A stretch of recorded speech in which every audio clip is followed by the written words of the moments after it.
తెలంగాణ ముఖ్యమంత్రి రేవంత్ రెడ్డి 2 రోజుల పర్యటన నిమిత్తం తాజాగా మరోసారి ఢిల్లీకి బయలుదేరారు. ఈ పర్యటనలో భాగంగా ఆయన కేంద్ర మంత్రులతో, పార్టీ అధిష్టాన పెద్దలతో సమావేశాలు జరుపుతున్నట్లు సమాచారం. ఇప్పటికే పలువురు కేంద్ర మంత్రుల అపాయింట్మెంట్లను కూడా సీఎంఓ కోరినట్లు తెలుస్తోంది.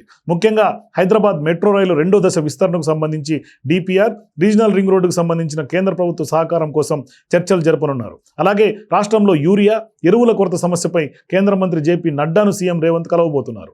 రాష్ట్రానికి తక్షణమే ఎరువుల కోటా విడుదల చేయాలని కోరనున్నారు. అలాగే రాష్ట్రంలో అర్హులైన పేదలందరికీ కొత్త రేషన్ కార్డులు మంజూరు చేస్తున్న క్రమంలో ఈ నెల 14న సూర్యాపేట జిల్లా తుంగతుర్తి నియోజకవర్గం తిరుమలగిరిలో భారీ బహిరంగ సభ నిర్వహించనున్నారు. ఈ సభకు కాంగ్రెస్ అగ్రనేతలు రాహుల్ గాంధీ, ప్రియాంక గాంధీలను ఆహ్వానించనున్నారని సమాచారం ఉంది. అలాగే పార్టీలో కొన్నేళ్లుగా సాగుతున్న అంతర్గత విభేదాలు, నామినేటెడ్ పోస్టుల భర్తీ తదితర అంశాలపై కూడా పార్టీ అధిష్టాన పెద్దలతో చర్చించనున్నారు సీఎం రేవంత్. ఇదే క్రమంలో పార్టీ పటిష్టత, ప్రభుత్వం ద్వారా అమలు చేస్తున్న అభివృద్ధి సంక్షేమ కార్యక్రమాల వివరాలను కూడా అధిష్టానానికి వివరించనున్నారు. మరోవైపు ఈ నెల 12 నుంచి 18 వరకు ఇందిరా మహిళా శక్తి సంబరాలను నిర్వహించాలని కూడా ప్రభుత్వం నిర్ణయించింది.